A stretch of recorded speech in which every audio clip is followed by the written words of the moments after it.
A partir de agora, no programa Maranata, você ouve a Hora da Palavra.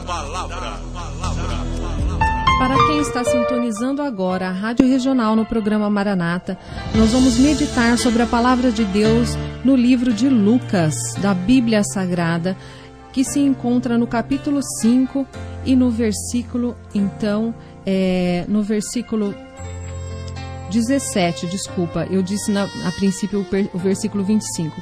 Mas a Palavra de Deus nos diz assim em Lucas 5:17. Aconteceu que um daqueles dias estava ensinando e estavam ali assentados fariseus e doutores da lei que tinham vindo de todas as aldeias da Galiléia, Judeia, Jerusalém, e a virtude do Senhor estava com ele para curar. E eis que uns homens transportaram numa cama um homem que estava paralítico e procuravam fazê-lo entrar e pô-lo diante dele. Não achando por onde o pusessem levar, por causa da multidão, subiram ao telhado e por entre as telhas o baixaram com a cama até o meio diante de Jesus. Vendo-lhes a fé, disse Jesus ao paralítico: Homem, os teus pecados te são perdoados. E os escribas, os fariseus, começaram a razoar, dizendo: Quem é este que diz blasfêmias? Quem pode perdoar pecados senão Deus? Jesus, porém, conhecendo os seus pensamentos, respondeu e disse: Por que arrazoais em vosso coração? Qual é mais difícil? Dizer: Os teus pecados te são perdoados, ou dizer: Levanta-te e anda?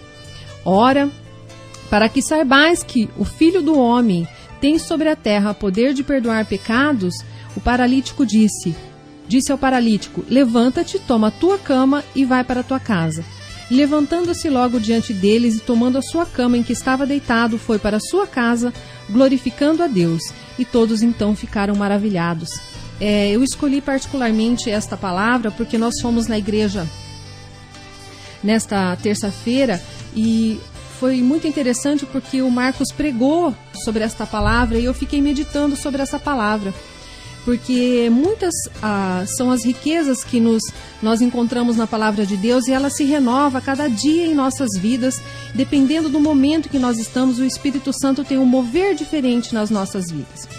Essa palavra ela nos diz assim, que há momentos em que nós desejamos tanto a cura das pessoas que estão ao nosso redor, ao nosso lado, que estão à nossa volta, mas pelas nossas próprias forças, pelas forças das pessoas, muitas vezes que estão do nosso lado. Às vezes as pessoas estão drogadas, às vezes as pessoas estão alcoólatras, às vezes as pessoas estão até mesmo paralíticas, impedidas de qualquer forma de conseguir ir à presença de Jesus. E às vezes nós queremos tanto que aquela pessoa vá à presença de Deus.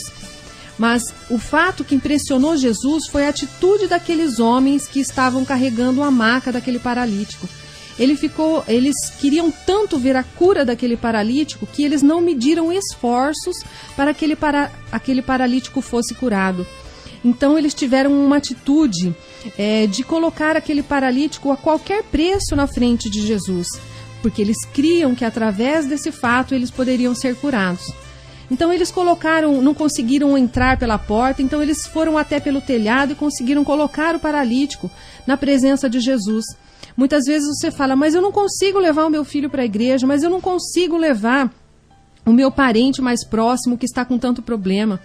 Existem situações em que pais, mães, parentes, amigos observam seus entes queridos que até podem andar, falar, mas por si só jamais eles iriam até a presença de Jesus. Mas a Bíblia nos ensina que através da fé dos amigos daquele paralítico houve a manifestação do poder de Cristo. Jesus mesmo disse assim, como é conhecido de todos, Ele disse assim, que ficou impressionado com a fé daqueles homens, e por causa da fé daqueles homens, Jesus disse: Os teus pecados te são perdoados. Mas isso provocou uma indignação nas pessoas que estavam perto, propriamente os fariseus, Porque os fariseus no dia de hoje, eles são pessoas que às vezes não entendem o agir de Deus, o mover do Espírito Santo.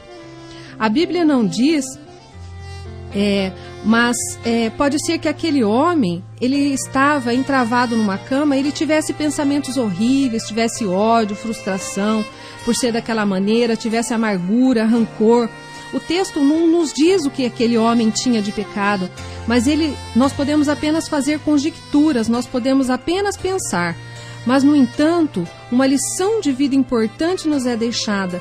Jesus conhecia a verdadeira e a principal necessidade daquele homem, que era ser perdoado, era ter os seus pecados perdoados.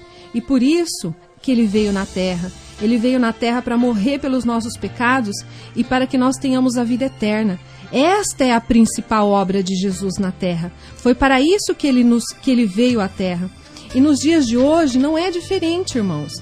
Nós desejamos às vezes uma cura das nossas enfermidades carnais ou uma bênção material. Desejamos ver as manifestações, né, de Deus. Algumas igrejas, né, alguns ministérios até buscam de forma bastante acentuada isso. Não que isto seja errado, mas nós percebemos por esta palavra que não devemos nos esquecer que a principal manifestação de Deus nas nossas vidas é a salvação, é a remissão, é o perdão dos nossos pecados, é a mudança de vida, a qual deve começar dentro de nós. Primeiro Jesus realizou um milagre no interior daquele homem, depois ele curou aquele homem fisicamente. Hoje, muitas vezes, as pessoas recebem alguma bênção material, mas elas se esquecem do interior. Até que nem voltam mais à igreja, como aqueles leprosos. 10 foram curados e apenas um voltou para agradecer a Jesus. Que essa palavra nos sirva de reflexão nesta manhã, pois como um exemplo desse paralítico, nós precisamos ser perdoados dos nossos pecados. Esta é a primeira manifestação na nossa vida. E que às vezes esperando algo de Deus que acreditamos ser tão evidentemente importante, pois aquele homem ele precisava evidentemente ser curado, né, no seu físico, mas Deus olhou para o seu interior e primeiro curou o interior daquele homem. É Jesus que conhece verdadeiramente as nossas necessidades, não somente aquelas que nós levamos à sua presença, né, seja num templo, seja em oração, mas também daqueles entes queridos seus que você leva em oração todos os dias quando você se ajoelha no seu quarto, né? Seja na evangelização, seja na oração. E nós devemos não perder a nossa fé, porque através daqueles homens, aquele paralítico pôde ter a sua vida transformada.